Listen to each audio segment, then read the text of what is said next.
numerical based on complex number. So here we have the value of x plus iy whole raised to 1 by 3 equal to a plus ib. So we can say that this is cube root of x plus iy. So cube root of x plus iy is given as a plus ib, and we have to prove that x upon a plus y upon b is this, and x upon a minus y upon b is this. Now guys, to get the answer, we have to first find out the value of x and y separately, because then only we can substitute those values in the left hand side to get the right hand side.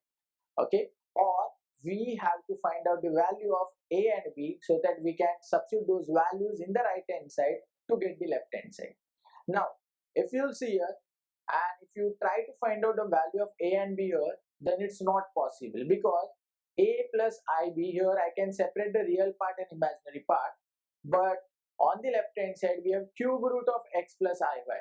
So we cannot separate real and imaginary part because that part is present inside the cube root. So to get the answer, what we'll do is, first of all we'll take cube on both sides, because due to that this cube root, which is called as radical, will be removed, and then will be easily can compare the left hand side with right hand side, and we can get the real part and imaginary part. So let's start. So here x plus iy raised to 1 by 3, which is nothing but the cube root of x plus iy, is a plus ib. So here we'll say, taking cube on both sides,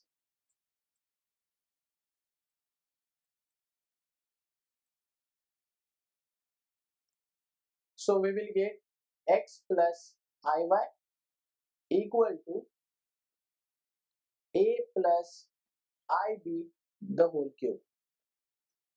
Now guys, we can easily find out cube of this term by using the formula a plus b the whole cube. So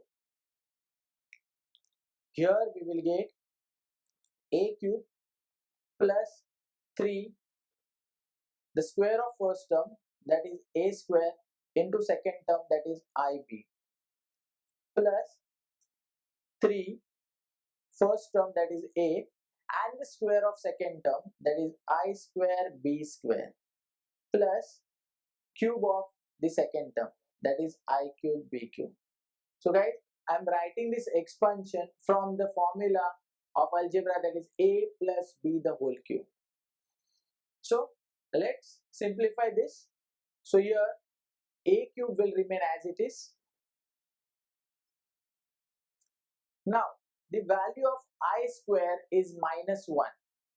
So this will become minus 3ab square, and that will become the real term.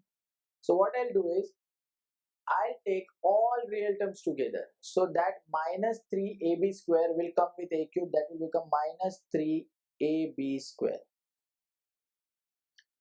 Now 3a square ib is the imaginary term, and this last one I cube b cube is also imaginary term. How? So we know that I square is minus 1.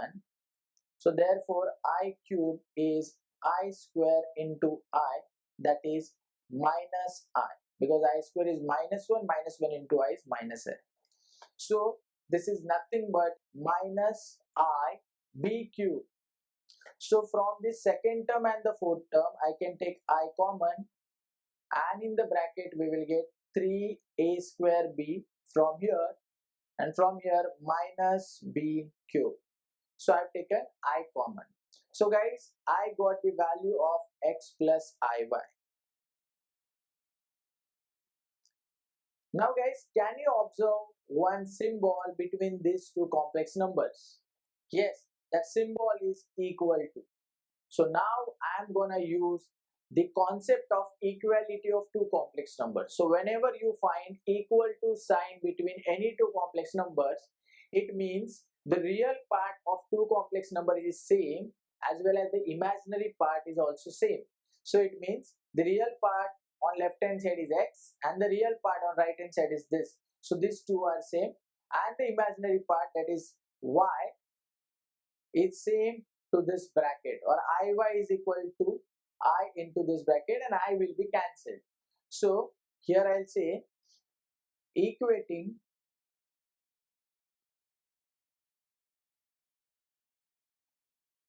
real and imaginary parts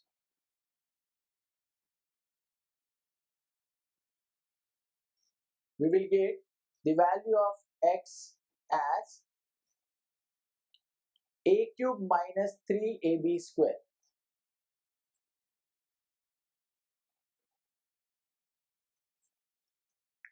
and the value of y as this bracket, that is 3a square b minus b cube.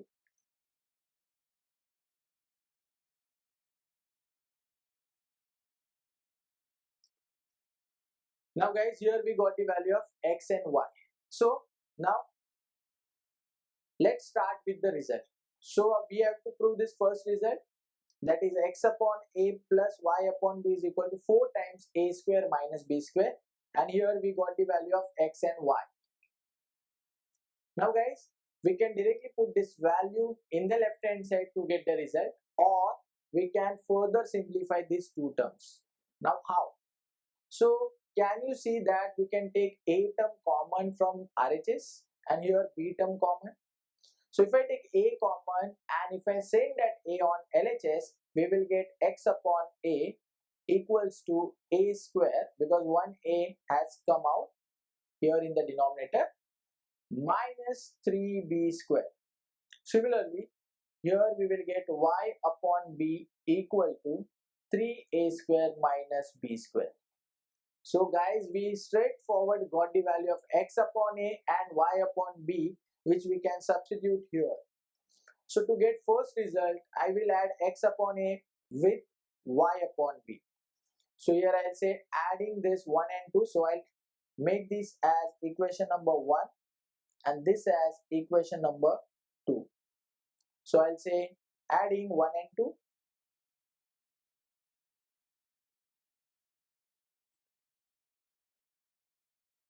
So we'll get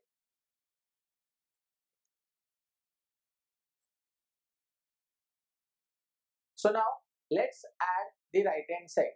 So a square plus 3a square will give us 4a square, and minus 3b square minus b square will give us minus 4b square.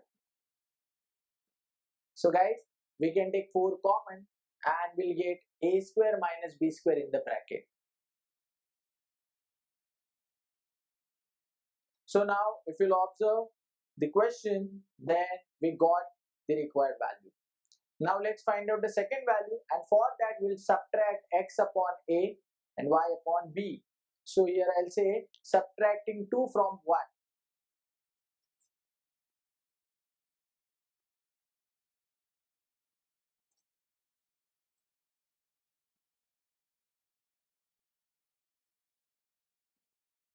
So here we will get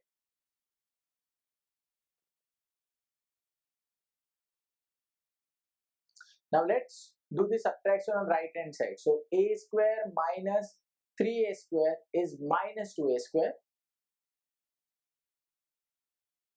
and minus 3b square minus of minus b square. So that will become plus b square. So minus 3b square plus b square is minus 2b square. So guys, from here I can take minus 2 common.